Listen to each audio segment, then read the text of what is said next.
This week on Barbell Shrugged, we interview Diane Fu of Fu Barbell.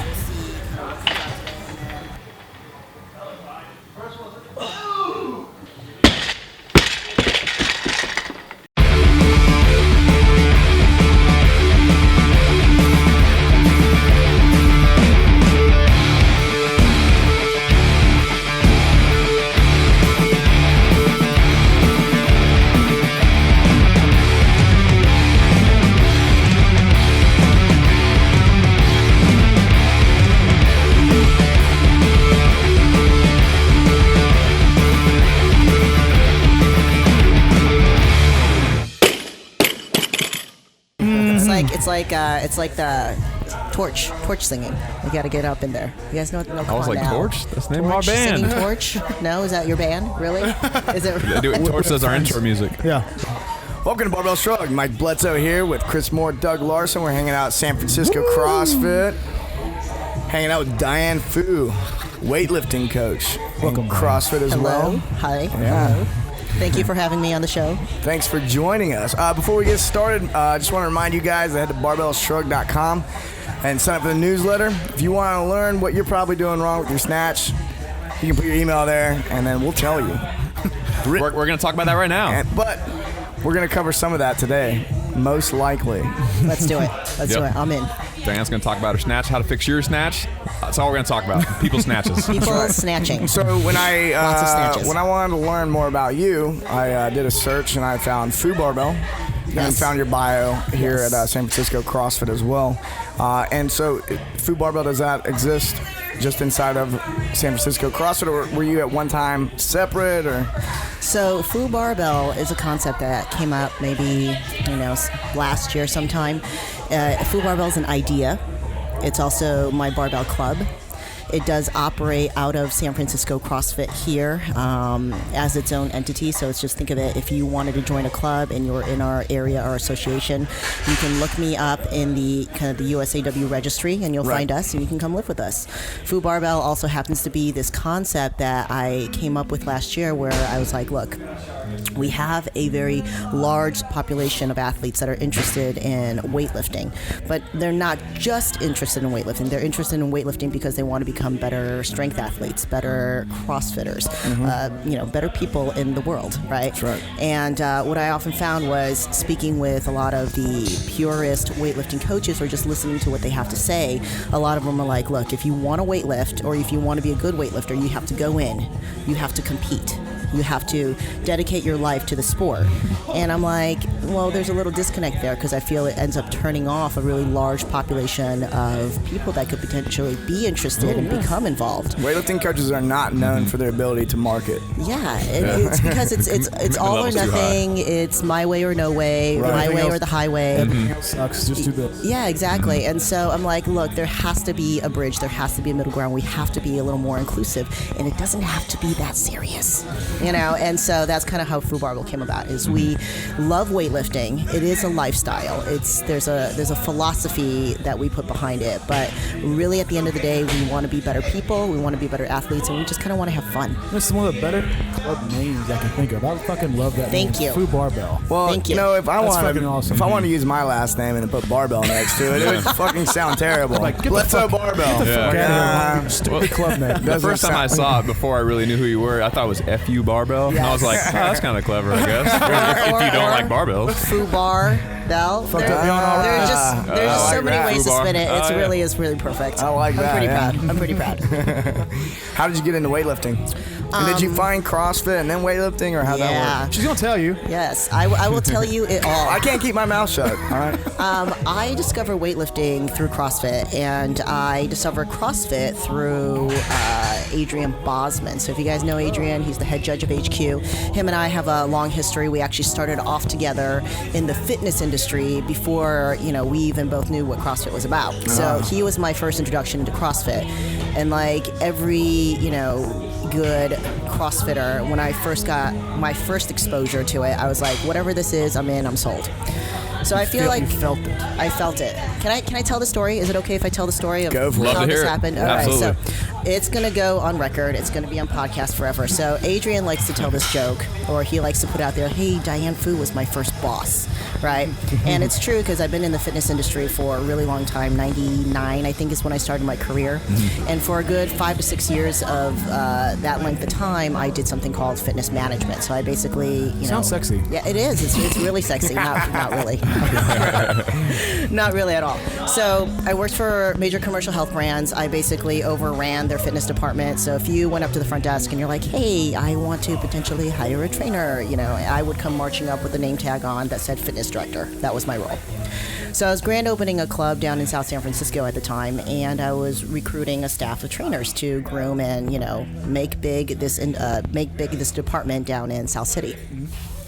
Adrian comes in at the time, young kid, clean cut, doesn't have quite all the hair he has right now. And he sits down in front of me. He's like, "Hey, look, I currently train up at the Circus Center in San Francisco.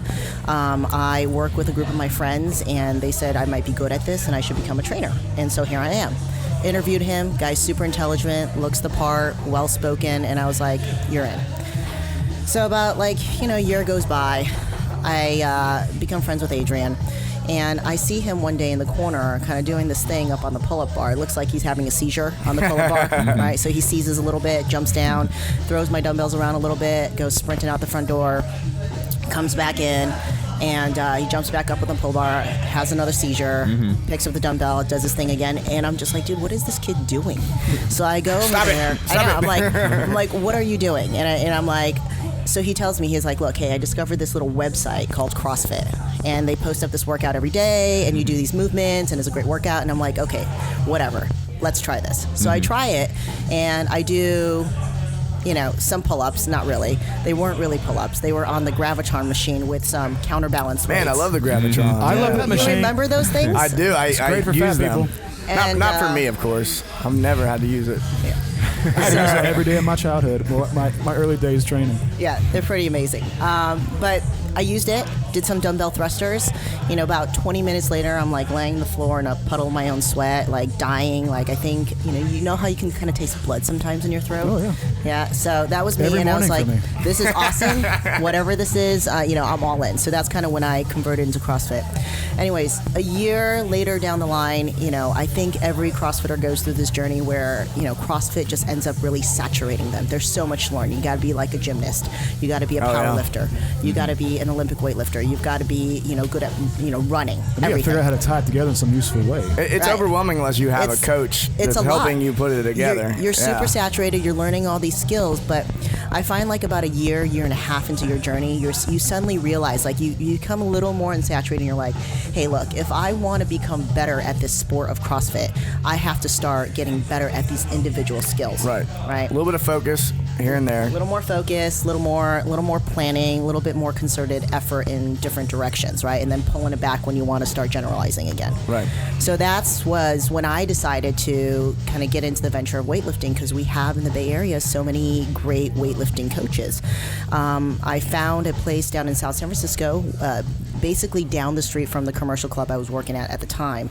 It's called the Sports Palace. It's run by my first coach, Jim Schmitz, who actually coincidentally now goes around and does some of the CrossFit seminars for Mike Bergener in the area. Oh, cool. Yeah, so he's now in the circuit too. And so I ended up, heading over there and, walking into his gym. And back then, I'm going to say this, I really thought I was the shit.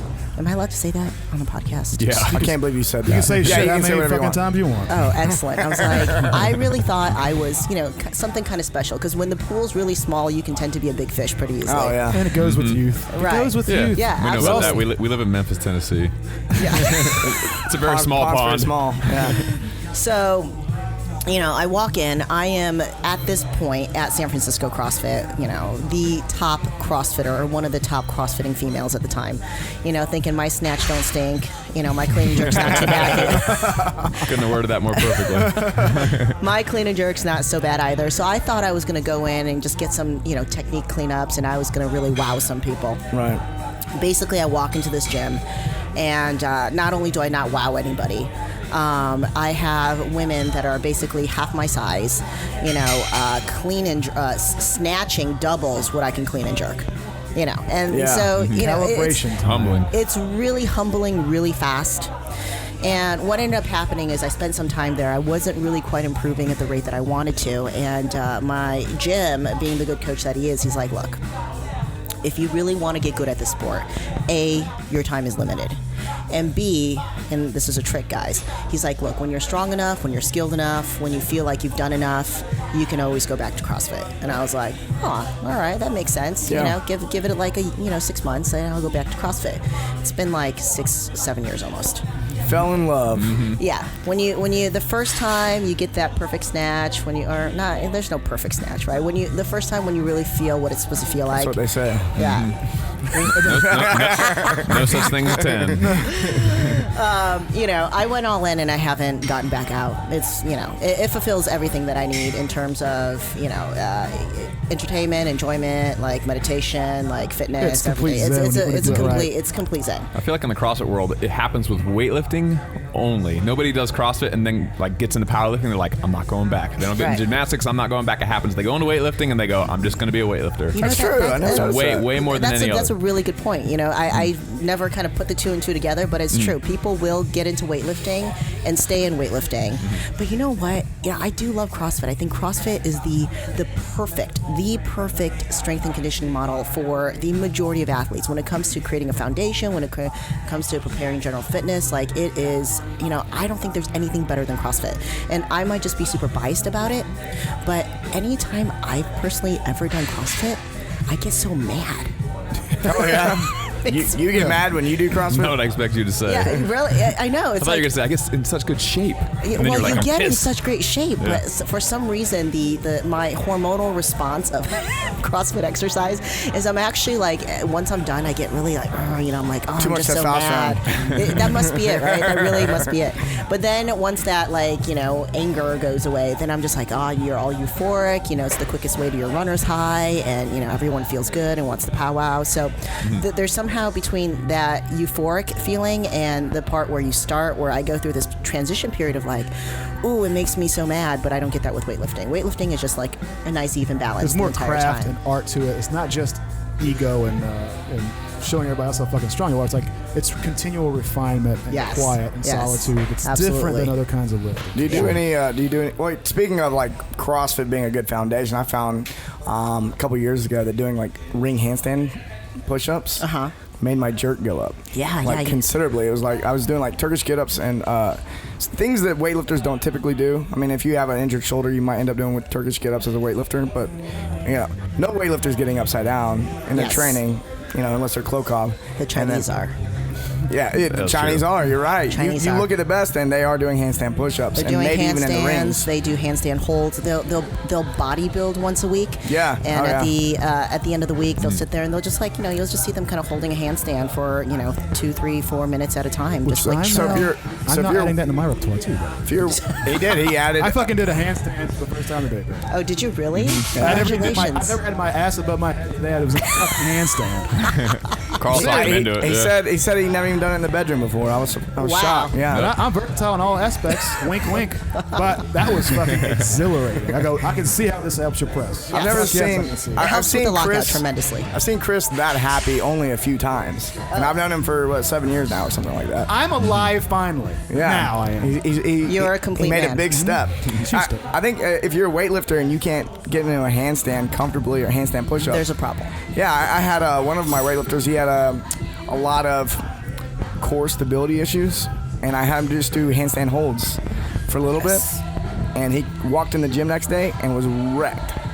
His core was wrecked, and I was like, whoa. That's a problem. Yeah, and so we did more of those. Right. Yeah. So I definitely feel like, if I was 8 years old and I got recruited into the sport real young, it doesn't even have to be some kind of sports camp, right? It just has to be, hey, mom and dad thinks it's a good idea for me to come weightlift, and I started at 8. And I went through all the time and spent the volume and was, easy with the progression, learned the rhythm, whatever. I can probably develop over time as I age the requisite strength to be able to support a lot of these positions. And neurologically, I would grow as I grew as an athlete. So the maturity would level of the athlete would grow as their age grew and as their training age grew.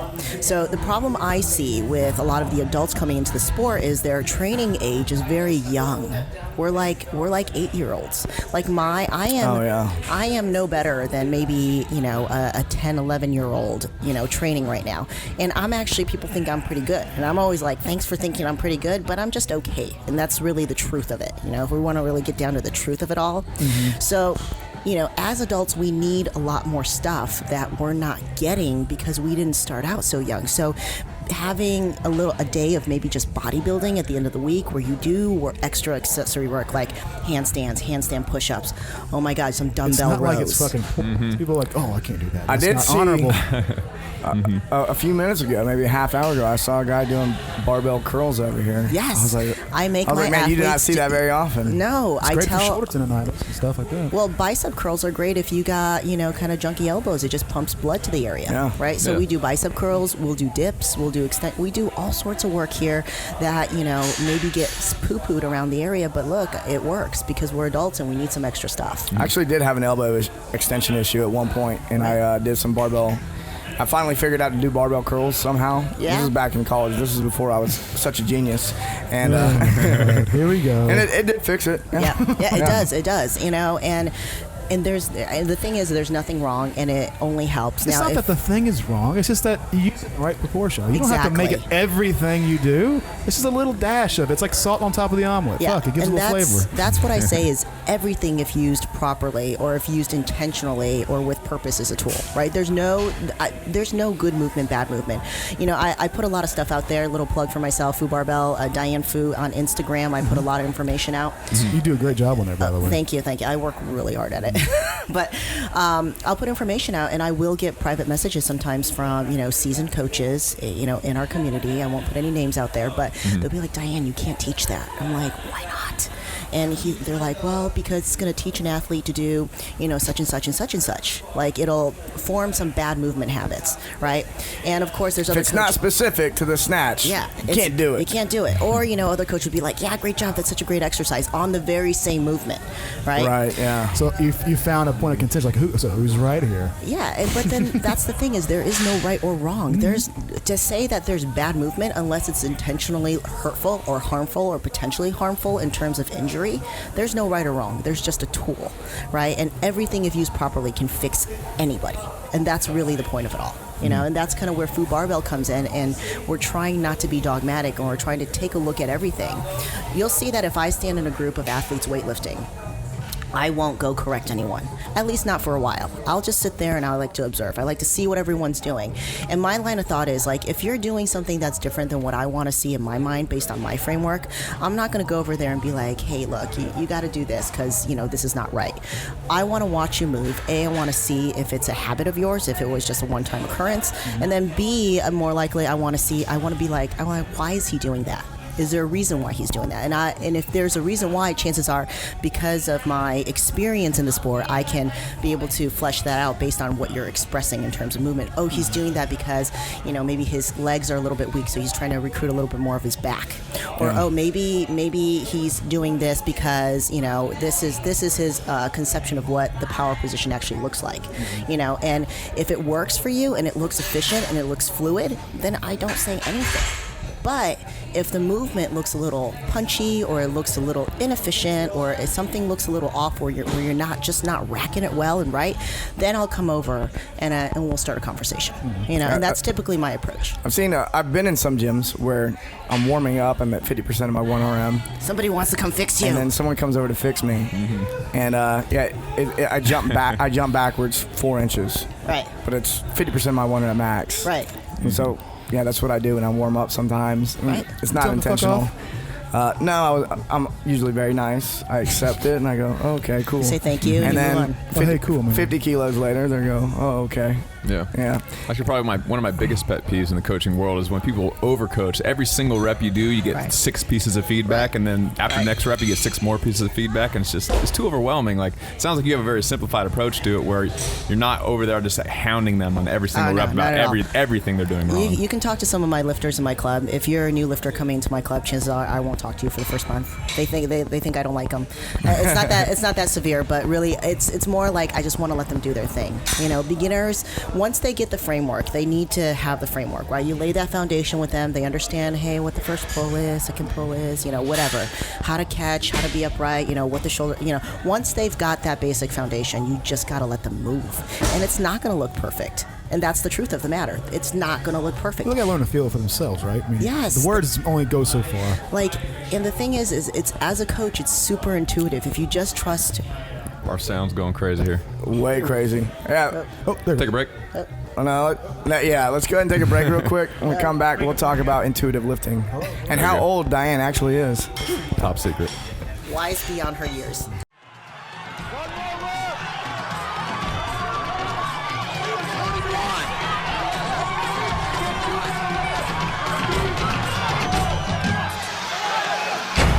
Jason Khalifa, CrossFit Games champion. Jason Khalifa, ladies and gentlemen, the 2008 CrossFit Games champion.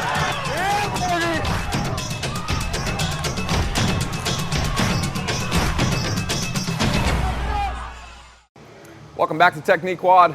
I'm Doug Larson with the Barbell Shrug podcast. If you'd like to watch the podcast, you can go to barbellshrug.com. We have all the episodes of the podcast as well as other Technique Quad videos like the one you're about to see. Today we're going to talk about hip cleans versus regular cleans. So if that's new terminology to you, here's the difference between the two. A regular clean, you basically keep your arms straight the entire time, like this. Okay. Obviously that's a power clean. On a hip clean, right before I get to my hip, I bend my elbows a little bit and I kind of roll the weight towards me. So watch my elbows at the top.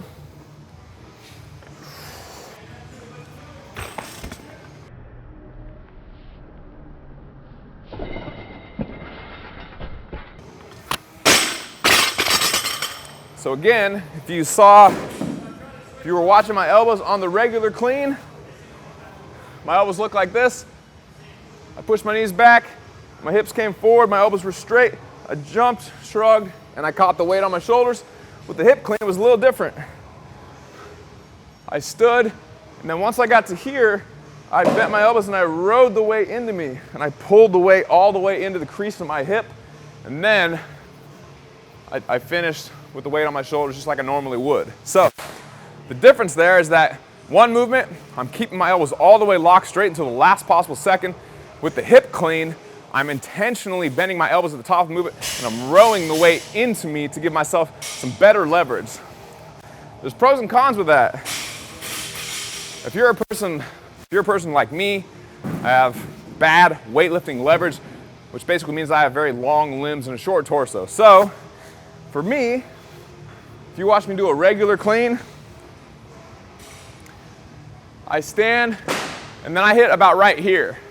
I'm in my power position and the weight's hitting me on my thighs, okay? Which is, upper thigh is a good spot to hit. If you're really bad at cleans, you might accidentally hit low, and it's gonna mess you up for a variety of reasons. The hip clean's a little bit different, where instead of being here in my power position, now I'm right here. So it's a subtle transition, or a subtle difference rather. Instead of hitting upper thigh and a little bit forward, I'm hitting a little bit further back and higher on my hip. So not only am I hitting, maybe 3 inches higher, I'm also hitting a few inches back at the same time.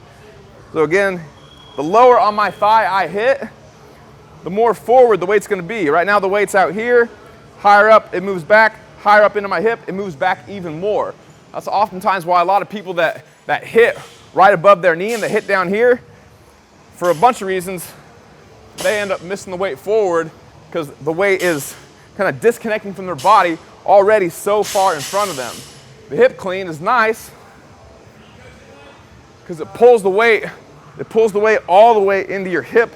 It's very far into you already, and it gives you better leverage. So we do a hip clean almost for the same reason that we do a low bar versus a high bar back squat. One of the benefits of doing a low bar back squat is that it makes your back shorter.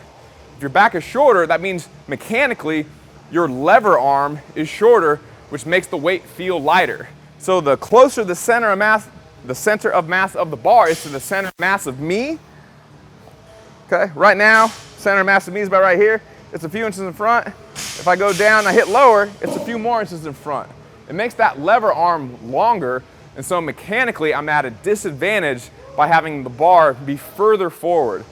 So by doing a hip clean, by standing and then rowing the weight into me, I have the weight closer to my center of mass, which makes the weight kind of feel a little bit lighter, and it's closer to me. So I'm less likely to miss it forward, and I'm more likely to be able to move a heavy weight a little bit faster because the lever arm, again, is shorter.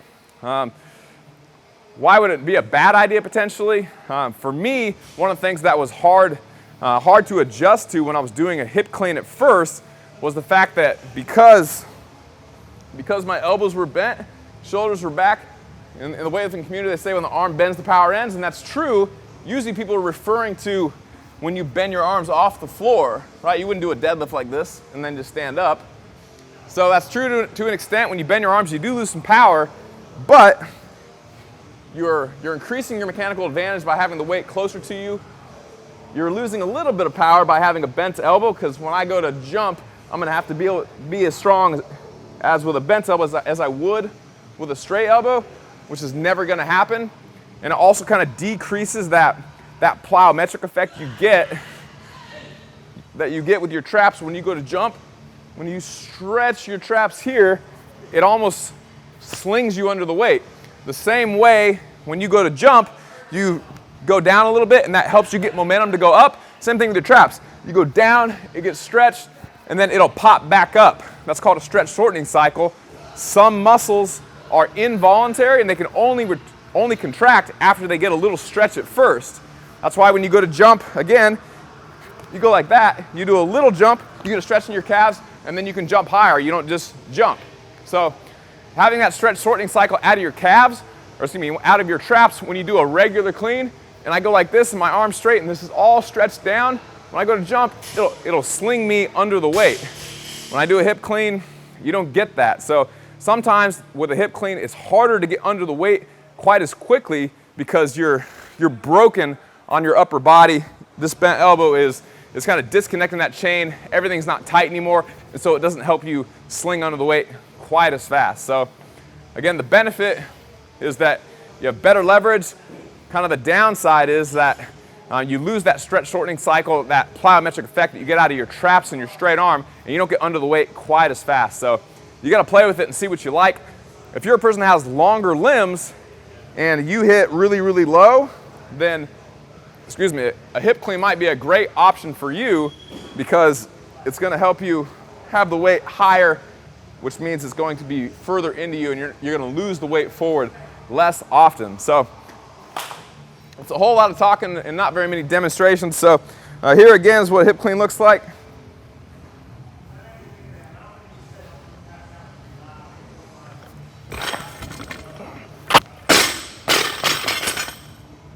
One more time.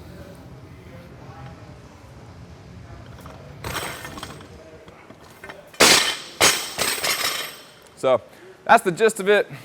It's light. I bounced a little bit forward. I didn't finish my pull. Little things on there we could tweak with this lightweight. The point of this video is just to show you how to row the weight into yourself. Where people have trouble is that if they get too bent over or their butt pops up too fast, if you start in a deadlift position and you stand and you're really bent over, you don't want to be in a position where you have to actually do a bent row with the weight. You want to be upright enough where you're rowing the weight into you like this. That way you're not picking up the weight, you're kind of just pulling it into you a little bit. It should have enough speed and momentum in the up direction where you don't actually have to lift it with your arms. You're already up and you're kind of just guiding it towards you because you're already pretty vertical. So if you're a person that has trouble with your first pull and you have trouble maintaining a relatively vertical torso and you don't transition well, then you're gonna have to fix that before the hip clean is gonna help you that much. So I hope that helps. If you have more questions, you can always go to barbellshrug.com, click the Ask a Question tab at the top of the page, and we can answer, any questions you have in the future. And we're back. Technical difficulties. There's magnets under the city. That's what's causing all of our problems. We're good. It did start to We're do back it. at San Francisco CrossFit here with Diane Fu. We left off abruptly talking about intuitive lifting and coaching. Yes, we did. So what I was saying was, if I have a lifter in my club, I usually won't say anything to them, for at least the first month. I mean, this is, of course, guys, they know the framework, we've laid the foundation, they've covered the basics. And really, the reason is not that I don't want to see them improve, it's because I do want them to improve that I don't say anything. Like, a lot of lifters, especially when they're new, they're not going to look good, and that's just a matter of the fact. No matter what you do, they're not going to get the knees back hard enough. They have a really difficult time, navigating to that power position. They're going to be forward in their toes, and what's happening is they're trying to work out a feeling in their body. They're trying to figure it out in their mind. They're probably oversaturated. The circuits are on fire, and for me to go in there and give them these crazy cues, it's probably going to stunt their process. And so my cue for myself as a coach, and this is just unique for me, and it's not my suggestion to anybody else, is once I see that they have a flow, the rhythm looks good from floor to overhead, that tells me they're no longer super saturated. That tells me they're no longer thinking about step 1, step 2, step 3. Yeah. And now that's my cue for myself to come in and be like, okay, now let me insert another thought. Okay, let's tweak one thing at a time. Let's tweak one thing. And I give them that one thing and I let them chew on it. And then once that one thing kind of starts to work itself out, then I'll come in with another thing. And it ends up being a very, gradual process for them. But the improvements show over time. Everybody's going to lift better. Everybody is going to continue to PR. And that's kind of the nature of things. I don't like to inundate right away. Yeah, 2 things I hate when I'm coaching, and weightlifting athletes do this sometimes, is, can you watch my lift? Can you watch my lift? Can you watch my lift? Like every lift, I'm like, I'm not going to give you feedback on every lift, because you're not going to feel it. Right. Like, you're going to be thinking the whole time. Exactly. And then also, someone will come up to me. Doug will already be in the room coaching, and they'll go, the coach is, Doug's been helping me. What do you think? I was like, I don't think anything. Like, Doug probably already gave you a cue. Right. I'm going to tell you something different, because I'm a different person, so I'm going to see a different problem. He may be fixing this other thing, and now I'm going to just confuse you even further. Right. And every coach has a different approach, and I usually encourage people to go visit different coaches, because can't agree more. Yeah. What I might be trying to get you to do might not be clicking with you, and then you go see this other coach. They may be trying to get you to do the same thing, but they say it in a different way, and show you a different way, and all of a sudden, I don't know how many times an athlete's left. Maybe this just says I'm a sucky coach.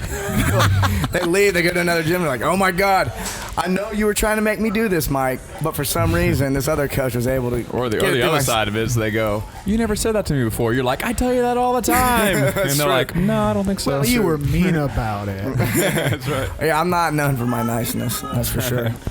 I'm a negative reinforcement kind of guy, but I think that's because that's where I respond. I'm good at responding. That sucks. Do it better. Wait. That's right. Yeah, whatever. I do remember when I was in college and I first discovered weightlifting. I discovered weightlifting in 2006, and I met Doug in the weight room, and he had been weightlifting since he was 15. Yeah, since like 95 or something. That's cool. Yeah, spoiled rat. Spoiled. So then he and a couple other guys who had been weightlifting a really long time, and I had just discovered it that summer. And in that fall, they would walk by and they go, hey, why don't you try this? Why don't you try this? And then we had the coach who was telling me why don't you try this? One day I lost my shit. I was like, nobody tell me anything. I'm gonna lift. Just leave me the fuck alone. I'm gonna lift. I don't want anyone to talk to me. I thought I was going to explode. Right. Too many cooks in the kitchen. Sometimes you just want to move, Yeah. Sometimes you just want to move. Just want to train. And sometimes at night, the coordination might not be there for the day because neurologically you're a little bit tired and, you just want to exercise. Sometimes you just want to exercise. Yeah. I feel you. Yeah. Move your way out of the situation. Yeah. That's sometimes a question an athlete asks. They'll go, what do you think about my lift? my clean is not what it was yesterday. What's wrong with my technique? Why am I a failure now? I go, well, you know, what's wrong with my technique? You know, it's different today than it was yesterday. I go, it's probably not your technique. How'd you sleep? What'd you eat? Right. Like, did you eat enough calories today? Did you get enough sleep last night? 9 times out of 10, they go, oh, no, I did sleep like shit last night. Or I'm like, well, you're. Oh fuck, man. Your mic is killing me. Mic's going. All right, one more break. Let's take a break. Yep. Barbell Buddha. There you go. And we're back again. For some reason, Chris's microphone, he totally blew it out with his voice, with his power. Wisdom. He's got the power belly, and it just sends insane amounts of volume right through the microphone. I couldn't handle it anymore. Get the fuck out of here, Doug. Point made. I'm at the box him out like in basketball. Oh, where did we leave off? I don't even know. I have like ADD, so I have a hard time keeping up with the last 5 seconds. Talking about something related to weightlifting. Yeah, and then we started talking about stuff and how we don't think Overcueing. Overcueing. That's right. Overcoaching. Do not overcoach the new Don't athlete. overcoach. And then don't ask your coach to overcoach. Yeah, don't ask your coach to overcoach. That's a good point too. Yeah. You know, I do find sometimes beginners, they just want all the information right now. And I always say that you're going to learn what you need to learn at the time you're going to learn it. You know, you can't force yourself to learn something new. Oh my God. So when I first started, you know, Jim Schmitz was my first coach, but I also, you know, Coach Bergener deserves good credit because he's the CrossFit SME, right? So, you know, I remember spending my early years watching YouTube videos of him coaching Sage in the garage and doing the Bergener warm-up and, you know, doing the Snatch and, you know, listening to everything. And, you know, I find myself over the years as I become, you know, more mature as an athlete and more mature as a coach myself, you know, looking back to things that Coach B said back in those videos that are just like clicking a light bulb. I'm like, that's what he meant, you know, and it really does. It takes time to sink in and nobody's going to learn it. You can tell somebody a specific cue to, you know, to perform a specific technique and you can yell it till you're blue in the face, but that athlete won't take it in until they're ready. Like they will, when they're ready, it'll just suddenly like be a light bulb and they'll be like, you know, that's what you mean when you said like chest up. Yeah. Yeah. That's what you mean when you really want my chest up. You don't want it like down facing the bar. That's not what you meant. You meant chest. When you said chest up, my chest is up, right? It's so crazy because you're like, holy shit, how did you not know that? Why didn't you tell me chest up? I told you chest up. Yeah, I mean, I've had the same things as an athlete too, you know, like years and years and years, get under the bar. I get under the bar. And then I visited 2 coaches in a 2-week period, and then I think I started dropping like another 3 inches, right? Which allowed my snatch to go up like 10 kilos, like crazy, like a 10% increase, because I could just get under it. Oh, I'm supposed to drive my ass to the floor, right? Like that was like I was like, oh, I'm pulling under the bar with my arms. But it wasn't until I was like, I'm going to try and put my ass on my ankles that I was like, as quickly as possible. And then I was like, oh, this is okay. I'm pulling under the bar now. Hey, guess what? It works. That's amazing. Yeah. Right. Yeah, totally. And then it felt easier too. Heavier weights, easier. I've had situations like that where you're saying something like, you know, better posture, chest up. And then it's not until you say like, be tall or go taller or hips forward or something like that. You got to say like this the same thing one slightly different way, and then it just fixes like that. Right. So the thing you said earlier about having different coaches and traveling around and training with people that are different than your everyday coaches, that's key for kind of getting it in your head in a slightly new way, which might connect with you. You know, it's really interesting. My athletes here. So, you know, Kristen Newman, she's one of the coaches, super athlete. She's involved in the sport of Olympic weightlifting. She lifts for Fu Barbell. She does powerlifting. You know, she's super involved. Fantastic athlete. And, you know, we work out together a lot. We hang out. And we're always just being like, you know, she, for a very long time, had a problem with her jerk. Right? She's had her first coach try to fix her jerk, didn't work. Her second coach tried to fix her jerk, it didn't work. And then like one day, you know, she was having problems and I was walking by her. I'm like, hey, you should really use your legs. And for some reason, just by saying that, she's like, oh yeah, I should use my legs. And you know, and it clicked, and she was, you know, clean and jerking over 100 kilos, you know, or jerking over 100 kilos. I mean, this woman's strong, so you know, she has the strength. It's just somehow that idea of, hey, I should maybe use my legs, resonated with her. Where, for other athletes, you'd be like, use your legs. They're like, I have no idea what you're talking about. I think the jerk is like commonly neglected as well, because I think everyone focuses on the pulls of the snatch and the pulls and the clean, and then the jerk is like, we just dip drive and you step out. And then there's so many, and again, that's one of those other movements the last few years I've just like been around some different coaches and they're like, oh, you're doing it wrong. And then now I see videos of other people and I go, oh shit, everyone's making that same mistake. I feel the jerk is the most undercoached exercise that we have. It is the most undercoached. It has the least amount of, I guess, coaching literature I feel available to the general public. If you don't understand it, you're probably not going to coach it a lot. Like, oh yeah, you just do that. All right, good job. I don't want to feel like an idiot by not knowing how to coach the jerk. Yeah, I feel like it is the most undercoached movement. Like, there's so much literature, there's so much information on the first pull, the second pull, the snatch, the clean. Everybody wants to get better at the snatch. So the snatch gets like almost over talked about to the point of just like inundation, But the jerk, if you go out there and you want to try to learn how to jerk, I mean, there's really not a lot of information aside from like, hey, do a push press and then, like go for the bar, step your front foot out, And I'm like, that is not technical enough for people who really want to understand what the mechanics are of the lift. Yeah, it wasn't for me until I was hanging out with Zach Critch. And he saw me jerk and he goes, you're doing it wrong. And I go, well, he may not have said exactly that, but that's what I heard because I'm a very negative person. And no, I'm not. But you're not doing this right. And what had happened was he said, I had been doing it wrong for like a decade. And it wasn't until Coach Z came in to the Olympic Training Center, or Zygmunt. And he came in the Olympic Training Center and fixed Zach Critch's, who, he's practically a 200 kilo clean and jerker.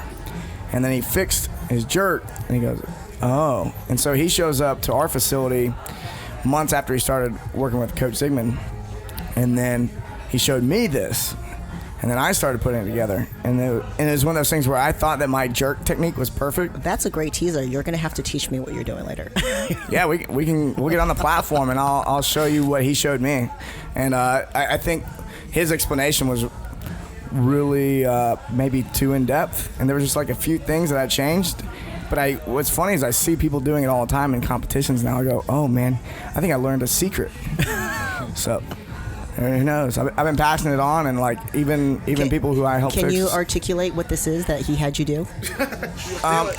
It was a big process actually, because it was over a few different days of him watching me and making corrections, and we drew some lines on the floor. But just basics is my knee was traveling too far over my foot. On my front foot. Okay. And then my rear knee was not very soft at all. Right. And so I'm watching meets where guys are clean and jerking like 140 kilos, and they're still doing that. They still get that stiffer back leg. The kickstand, I call it. And yeah. And it was one of those things where like now it's like there's some cues for it, but just letting that rear knee be soft and let it come down. And I just see a lot of people, they step out, the knee travels over the foot, and they've got a stiff rear knee. Right. And if they just, all of a sudden you're more up and down, you can drop another 2 or 3 inches, and the weight just locks right in. It's like, oh, that was it.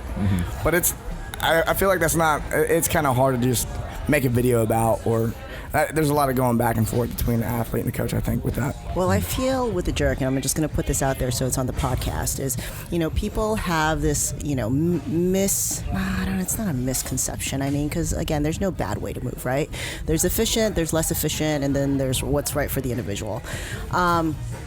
With a jerk, I find people have this idea of they kind of launch the bar off their shoulders and they just go lunging for the weight. And out of all fairness, if you were here with me and we were doing a basics class, that's how I teach it. I go, you do a push press and you go for the lunge. You just break it down to its most simplest components, and you go from there, right? Then we can just start to kind of make it more technical as you get the flow. But you have to oversimplify it first. Oversimplify. And so, but what I see or what I feel people miss is that, the tempo of the jerk, as how I teach it, is actually a 1-2 tempo. And so both the feet, for many athletes, if you watch them, they land at the same time. And, for people who maybe have a very powerful leg drive, they can get that bar high enough and they can land both feet and be able to step through that bar at the same time, right? But for a lot of people, the more efficient way to get through that barbell is really to think about landing that back foot first, aggressively, and using that foot as an anchor to push the body through the weight. And a lot of athletes don't have that level of tempo. And a second idea that a lot of people miss on the jerk is that they don't use their shoulders, right? So in the clean, in the snatch, I feel people are really savvy and they go, oh, you know, at the point of extension, you want to shrug your shoulders. Well, why do we want to shrug our shoulders, right? We don't want to lift that bar higher with our shoulders. What we want to do is we want to make that transition from the second to third pull more aggressive. So that shoulder punch or that shrug, I say punch because I feel shrug is a little passive. That shoulder punch is speeding up your transition from second to third pull. Well, guess what? There's a punch in the jerk as well. So I want to dip, I want to drive. Now I've started to generate energy with my legs. I've got a strong trunk with my frame. I'm transferring the energy. Now I want to follow that impulse through with a punch of my shoulders. And that's going to rapidly accelerate me away from that bar and underneath the weight into my lockout. And so those are the two things that I feel like people are missing out a lot, is they don't have a good timing, or they don't have what I feel is more efficient timing with the feet, and they don't understand that there's actually also a punch to help speed up transition in the jerk as well. So there's a punch in the shrug, or a punch in the snatch, punch in the clean, punch in the jerk as well. And anytime I've ever taught that to people and had them practice without those pieces and then practice with those pieces, they're always invariably like, oh my God, I'm just under the bar. It's so much faster. Yeah, I found that a lot of people have a hard time I had a hard time grasping the speed, right? In which I needed to lock out my elbows and punch under the bar on the jerk until I had gone to the American Open for the first time as a spectator.